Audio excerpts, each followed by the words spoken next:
మేడ్చల్ జిల్లా కేంద్రంలోని శ్రీ చైతన్య పాఠశాల దగ్గర ఉద్రిక్తత నెలకొంది. పాఠశాలను బీజేవైఎం, ఎస్ఎఫ్ఐ విద్యార్థి సంఘాల నాయకులు ముట్టడించారు.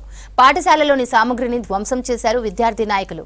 పాఠశాల గుర్తింపును రద్దు చేయాలని డిమాండ్ చేశారు విద్యార్థి నేతలు. విద్యార్థిని అఖిలది ఆత్మహత్య కాదు, హత్య అని ఆరోపించారు. అందుకు కారణమైన పాఠశాల యాజమాన్యంపై కఠిన చర్యలు తీసుకోవాలని డిమాండ్ చేశారు.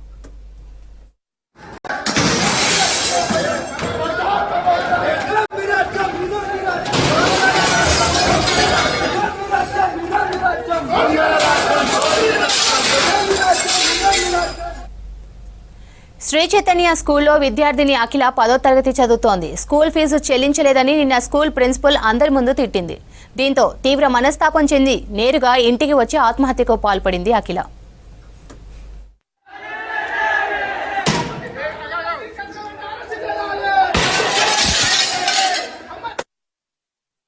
క్లాస్ చదువుతుంది. అమ్మాయిని అందరి ముందర ఫీజు కోసం డిస్కస్ చేసేసరికి చాలా ఇన్సల్ట్ ఫీల్ అయిపోయి తను ఆత్మహత్య చేసుకోవడం జరిగింది. సో దీనికి రెస్పాన్సిబిలిటీ మొత్తం కూడా స్కూల్ కరెస్పాండెంట్, ప్రిన్సిపల్ తీసుకోవాలనేసి తెలియజేస్తూ ఉన్నాం.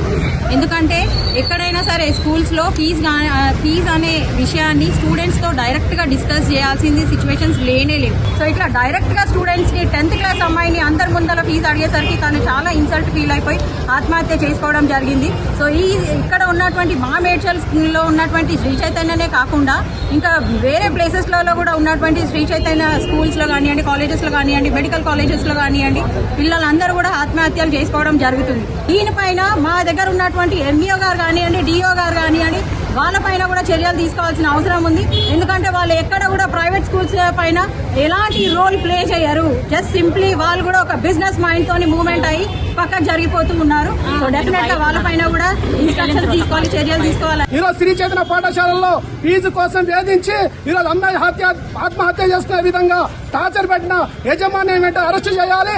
అదేవిధంగా శ్రీ చైతన్య పాఠశాలల్లో లక్షల్లో ఫీజులు కట్టి విద్యార్థుల ప్రాణాలు తీస్తున్న శ్రీ చైతన్య గుర్తింపు వెంటనే రద్దు చేయాలని చెప్పేసి భారత విద్యా ఫెడరేషన్ గా డిమాండ్ చేస్తా ఉన్నాం. ప్రతి సంవత్సరం మేడ్చల్ యొక్క శాఖ మీద సుమారు 3.5 కోట్ల రూపాయలు సంపాదిస్తున్నాడు.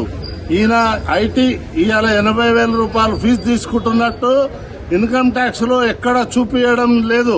కాబట్టి ఇన్కమ్ ట్యాక్స్ వాళ్ళు కూడా ఇక్కడికి వచ్చి ఎంత ఫీజు తీసుకుంటున్నారు, వీళ్ళు ఎన్ని జీతాలు ఇస్తున్నారు, జీతాలు ఇచ్చేది 30,000, రాసేది 60,000, ప్లే గ్రౌండ్ లేకుండా, బాత్రూములు లేకుండా, సరైన వెలుతురు లేకుండా ఈ విద్యా సంస్థ నడిపిస్తారు.